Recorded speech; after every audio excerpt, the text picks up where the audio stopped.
स्वागत है online classes के अंतर्गत, जिसमें आज हम ये चर्चा करेंगे आपके सरस्वती नदी के बारे में। जी हाँ, हमारा यहाँ पर जो टॉपिक चल रहा था प्रथम अध्याय का भारत का वैभवपूर्ण अतीत, तो उसका कंटेंट हमने स्टार्ट किया था जो आपका भाग का 15 नंबर का, उसमें हमने पढ़ा था सिंधु संस्कृति सिविलाइजेशन कि जो आपके सिंधु सिविलाइजेशन है, तो उसी के अंदर आज हम यहाँ पढ़ेंगे सरस्वती नदी, क्योंकि पूरी की पूरी जो सिविलाइजेशन है वो किसके ऊपर डिपेंड थी? आपके सरस्वती नदी के ऊपर।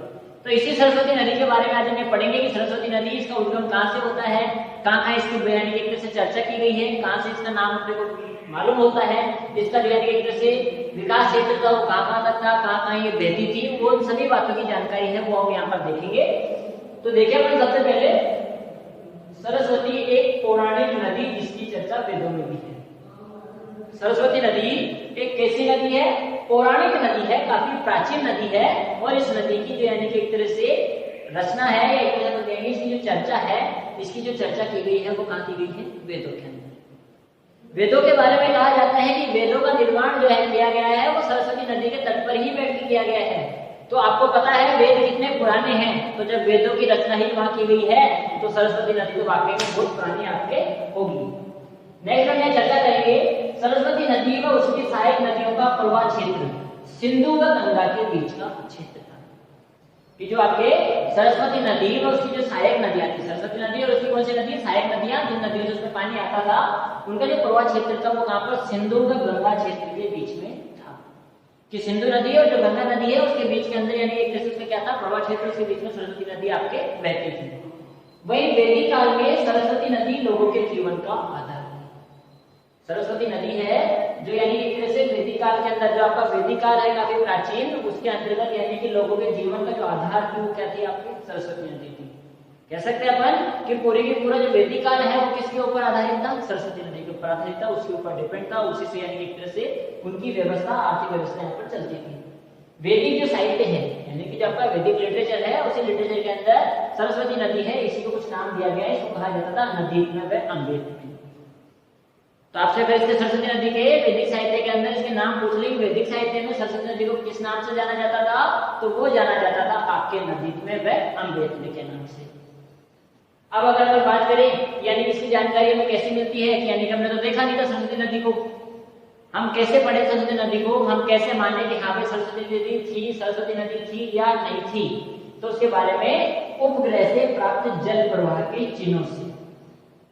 उपग्रह है, उपग्रह से जब हमने यानी कि एक तरह से तस्वीरें ली तो उस तस्वीरों के अंदर यानी कि एक तरह से साफ साफ हमको यानी एक तरह से दिखाई दिया ये क्या है? आपकी यानी कि जल प्रवाह क्षेत्र है।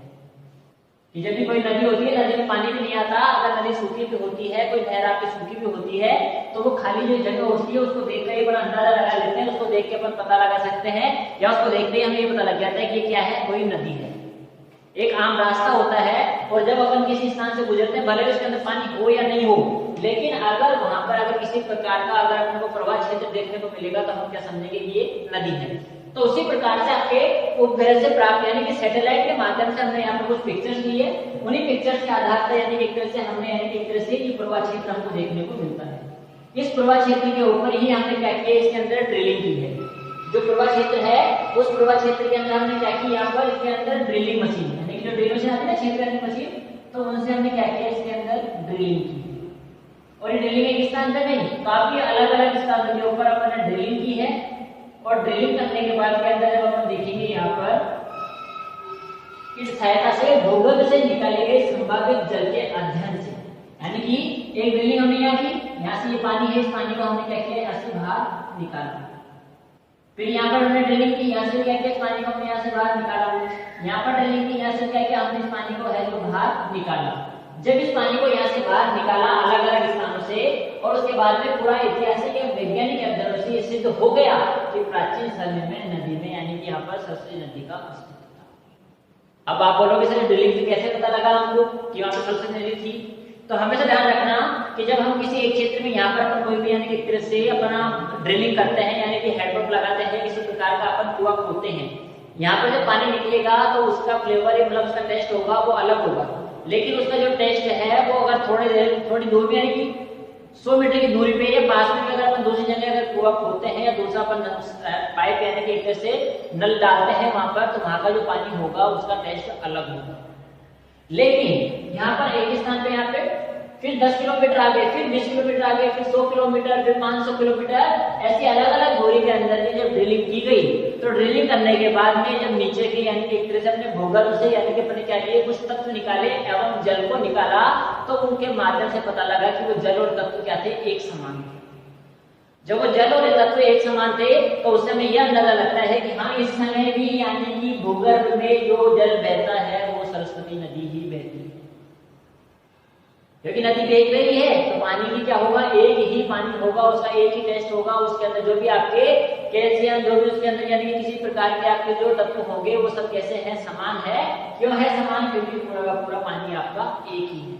तो इस तरह से हमने यानी कि एक तरह से वर्तमान में हमने यानी कि पता लगाया है कि यानी कि सरस्वती नदी है उसका यानी कि एक तरह से उद्गम है वो यानी कि किस तरह से यानी कि भूगर्भ के अंदर आज भी को देखने को मिलता है। सरस्वती नदी का निकास हिमालय की शिवालिक पर्वत श्रेणियों से माना जाता है। जो यानी कि एक तरह से सरस्वती नदी है उसका निकास कहां से होता है, हिमालय की शिवालिक जो पर्वत श्रेणियां हैं वहां से होती है। और उसके अंदर एक पर्वत है, कौन सा आपका माना पर्वत। पर्वत का नाम क्या है, माना पर्वत। कहां पर ये सरस्वती नदी का जो निकास होता है उसका उद्गम होता है वो कहां पे होता है, हिमालय की शिवालिक पर्वत श्रेणियों से। कि हिमालय की जो यानी कि शिवालिक की जो पर्वत श्रेणियां हैं उन्हीं के अंदर एक पर्वत है, वो पर्वत कौन सा आपका माना पर्वत। उसी माना पर्वत से आपके सिंधु जो आपके यहाँ बात करें यहाँ पे सरस्वती नदी है उसका उद्गम होता है।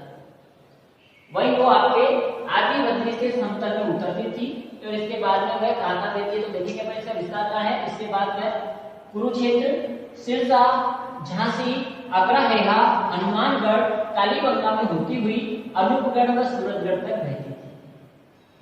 कहां से निकलती है आपके यानी कि एक तरह से हिमालय की जो पर्वत श्रेणियां हैं, कौन सी पर्वत श्रेणियां, शिवालिक की पर्वत श्रेणियां।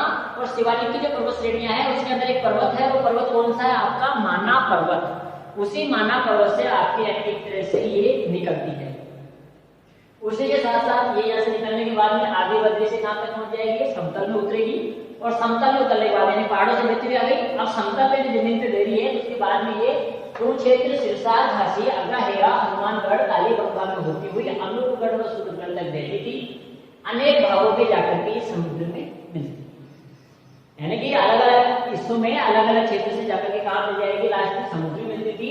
एक शाखा तो इसकी प्रभास पटना में जाकर सिंधु सागर में मिलती थी। एक शाखा कहां पे जाएगी, इसकी प्रभास पटना में जाकर के सिंधु सागर में मिलती थी। वहीं दूसरी शाखा सिंधु के प्रविष्ट होकर के कच्छ के रण में समा जाती थी। कि सिंधु से यानी कि प्रविष्ट होकर के वहां से एंट्री करती थी और कहां पे जाके समाप्त होती थी, आपके कच्छ के रण में खत्म हो जाती थी। इसकी अगर कोई लंबाई की बात करें तो जो हमारे सिंधु सिविलाइजेशन है, जितनी लंबी यानी कि आपकी नदी है उतनी लंबी हमारी सभ्यता भी है। तो यानी कि इसकी जो लंबाई है नदी की वो कितनी है, 1600 किलोमीटर। और सिंधु सरस्वती सभ्यता की लंबाई कितनी है, 1600 किलोमीटर ही है। 1600 किलोमीटर क्यों है, क्योंकि सरस्वती नदी के मुहाने पर ही वो बसी हुई थी और सरस्वती नदी की जो लंबाई है वो थी 1600 किलोमीटर। सरस्वती नदी की जो लंबाई है वो कितनी हो गई, 1600 किलोमीटर। और सिंधु सरस्वती सभ्यता की लंबाई वो भी कितनी है, 1600 किलोमीटर। उसकी चौड़ाई थी 1400 किलोमीटर। लेकिन अगर अपन इस नदी की बात करें तो इस नदी की जो ये चौड़ाई है वो कितनी होगी आपके 3 से 12 किलोमीटर। कितनी होगी, 3 से 12 किलोमीटर होगी।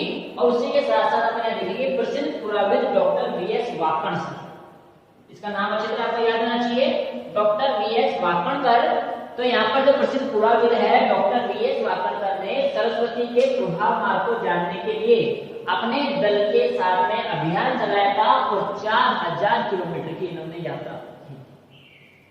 यानी कि इस तरह प्रवाह क्षेत्र की सरस्वती नदी कहां से कहां तक यानी कि एक तरह से गहरी है, तो उसी प्रवाह क्षेत्र को जानने के लिए इन्होंने कितना 4000 किलोमीटर की यात्रा की। अंत में हम देखेंगे कि सरस्वती नदी का अंत कैसे हुआ। तो भूगर्भीय परिवर्तनों के कारण, भूगर्भीय यानी कि धरती के अंदर जो हलचलें होती है, भूगर्भीय परिवर्तन के कारण वह मूल जल स्रोतों से पानी न मिलने से, एक तो भूगर्भीय क्या हुआ, परिवर्तन हुआ, उसी के साथ साथ मूल जल स्रोतों से यानी कि जो सहायक नदियां थी वहां से पानी आना बंद हो गया था। तो मूल जल स्रोतों से पानी न मिलने से धीरे धीरे ये नदी आपके मृत हो गई। तो तो इसी के साथ में ये आज का हमारा बिंदु था सरस्वती नदी। सरस्वती नदी जिसके बारे में अपन ने पढ़ा, और आज का बिंदु है जो पूरा कंप्लीट होता है सरस्वती नदी का।